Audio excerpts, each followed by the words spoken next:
Hi, thanks for joining us once again. Another edition of Money TV. I'm Donald Baillargeon. So glad you could be with us. Money TV is a program all about money and what makes it happen. Well, the second biggest headline after the dropping of bombs on ISIS this week has been the subject of global warming, previously known as global cooling in the 1970s and now referred to as climate change today. Now, more than 300,000 dedicated Earth lovers marched through the streets of New York City earlier this week to protest how corporations are to blame for climate change and the willful destruction of our planet. Now, obviously, these 300,000 activist people were very concerned about the future and health of where we live, deeply concerned about carbon emissions and pollution of any kind.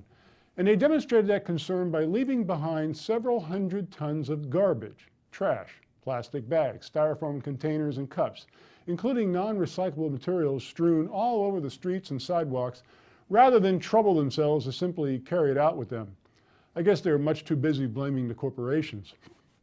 Of course, this necessitated the use of very large trucks and other motorized equipment, all burning fossil fuels and spewing carbon deposits into the air, to gather all of this trash left behind by these dedicated environmentalists so the material could then be taken to landfills.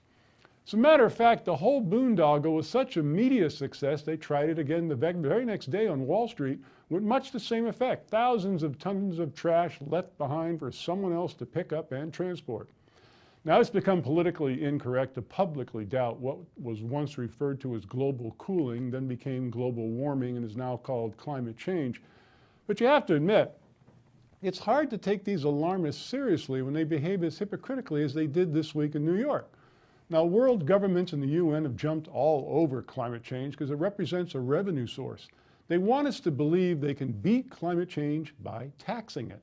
But the science of climate change is far from definitive, and there are as many scientists who don't buy into the alarm as there are that do. Now, on NASA's own climate change website, one of the lead articles tells how the Earth's ozone layer is making a strong recovery. And there's another story that tells how ocean algae can quickly evolve to react to any climate changes. Of course, algae is a major source of food for sea life and also absorbs massive amounts of carbon dioxide. But it's hard to imagine 300,000 people in the streets of New York singing algae songs. So whether global cooling, global warming, or climate change is real, imagined, or manufactured, one thing is indisputable. You can't stop it, alter it, or reverse it by placing a tax on it. Well, here's something you never have to worry about being taxed on because it's free. Our toll-free number, good from anywhere in the world you're watching the program, 888-259-4449 for information about our featured guests.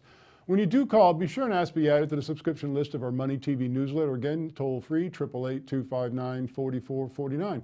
On your mobile phone, just text Money TV to go 800 or 46800. Be sure and visit us at moneytv.net. Please like us on Facebook and follow us on Twitter.